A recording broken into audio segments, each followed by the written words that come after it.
G'day, Alex here from Tactical Arbitrage, and in this video we'll have a look at this very important filter, profit and return on investment. So this is a pretty important filter to actually use, and I don't recommend you use a lot of filters, and I certainly don't recommend making any of your filters too tight so you accidentally miss out on a product that may have been just a few ranks away or a few percent return on investment away, for example. So let's have a look at this. It's profit and return on investment.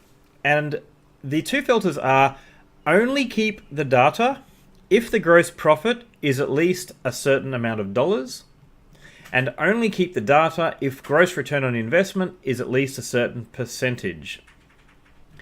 Now, I can totally understand why you would use this if you don't want to see anything which is just going to make you a buck or $1.50.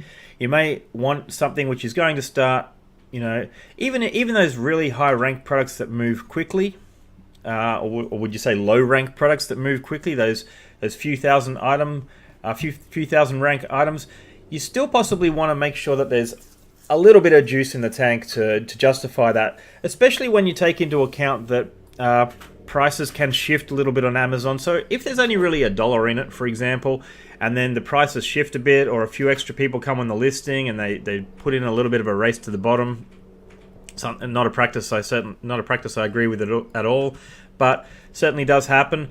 You want to make sure there's just a little bit of meat in the profit to make sure that it covers those kinds of contingencies. So in that case, you may want to enter something in here just to increase the spread a little bit. Then again, and to play devil's advocate, I wouldn't necessarily make this too dramatic, because you might find that when you've analyzed a product further using a tool like Tactical Edge, which we'll be covering in an upcoming video, that there is only a couple of sellers in the way of a much better profit. So if you put in something too dramatic here, like say $3 or $4, then you might then turn around and find out that you've eliminated a product that by the time we've got one seller out of the way, we certainly had at least $3 or $4 or more available to profit. So in short, it's only keep data if gross profit is at least a certain amount of dollars. If you use it cautiously. The same can be said for only keep data if gross return on investment is at least a certain percentage.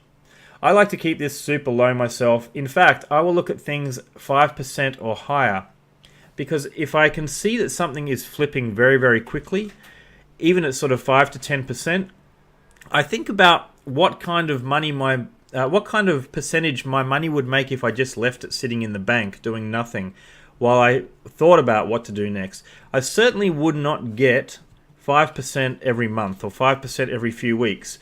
So I will still look at those low percentage products, and then when I'm looking at my view data page later, I'll decide where I'm going to allocate my cash accordingly. If there's better, higher gross return on investment products there to spend my capital on, I'll certainly go for those.